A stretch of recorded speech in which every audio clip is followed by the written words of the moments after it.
outras tendências, né, buscando a mesma orientação, mas com divergências, que é natural. Neste contexto, né, que se desenvolvia, então, os anos heróicos dessa fase primitivista do movimento modernista brasileiro, principalmente na poesia, né, em janeiro de 1928, a pintora Tarsila do Amaral, que estava ligada ao Grupo Pau-Brasil, pintou uma tela que mostrou para Oswald de Andrade e Raul Bopp, que havia migrado do Grupo ANTA para o Grupo Pau-Brasil.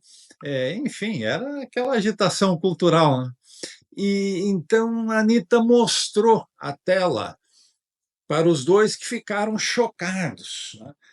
Diante daquela criatura com seus enormes e pesados pés presos à terra.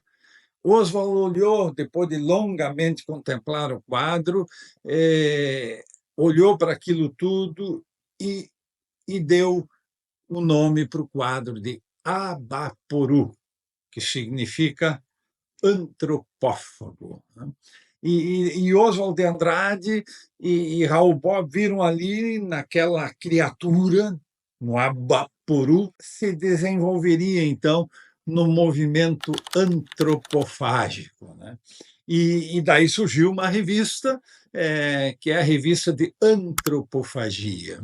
Então, já no primeiro número da revista de antropofagia, então, Oswald expõe o manifesto antropofágico, né, e onde ele fez o célebre trocadilho, né, do to be or not to be, that is the question, né? Então, mostrando assim digamos, o espírito daquela juventude, né, crítica e criativa, né, que movimentou o Brasil, então, na década de 20, o movimento modernista.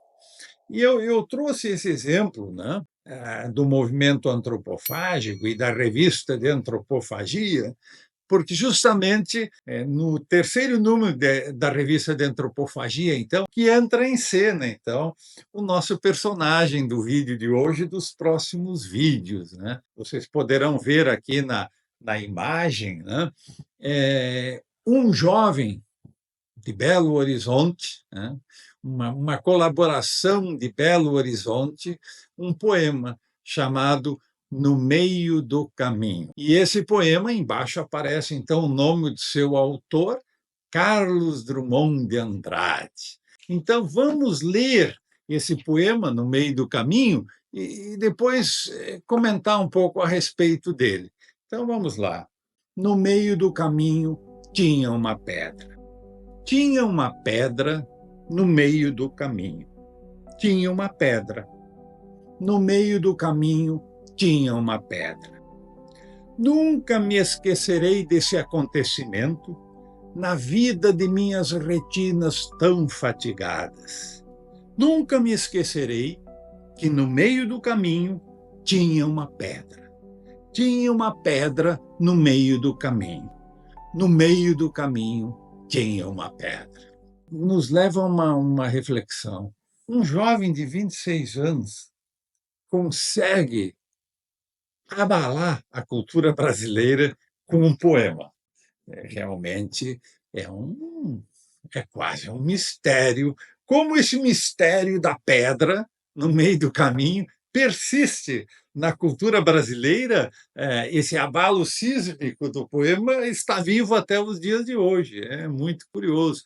E já gerou músicas sobre o poema Pedra no Meio do Caminho, inúmeros comentários, artigos, e até livros já foram escritos para tentar compreender o que vem a ser, enfim, a tal pedra no meio do caminho. Em 1982, o aniversário dos 80 anos do poeta Carlos Drummond de Andrade, né? Aqui entre nós, o nosso Mário Quintana comentou: depois de tropeçar naquela pedra no meio do caminho, nunca mais fomos os mesmos, disse Mário Quintana. Já aos 26 anos, a mim, pessoalmente, eu fico muito impressionado. Como é que um jovem, aos 26 anos, vindo de Itabira do Mato Dentro, na pacata, então, e provinciana Belo Horizonte tirou o estofo, né, estético, cultural, existencial, para produzir uma coisa que impactaria o Brasil inteiro e que estaria viva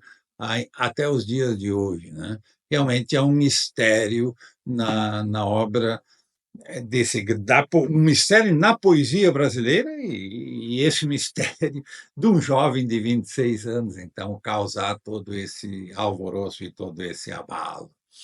Drummond faleceu em 1987, tá? Já lá um distante ano de 1987, eu me lembro muito bem, tocou o Brasil todo.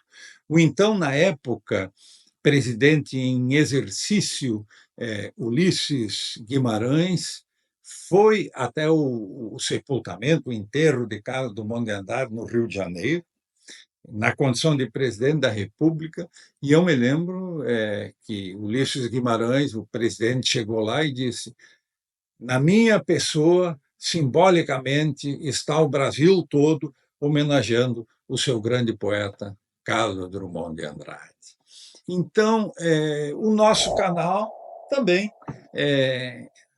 faz coro a essas merecidas homenagens que merece o legado da obra desse grande poeta. Então, dedicaremos a ele o vídeo de hoje e outros que virão, que só nos enriquecerão. Vamos começar a adentrar na obra de Carlos Drummond de Andrade.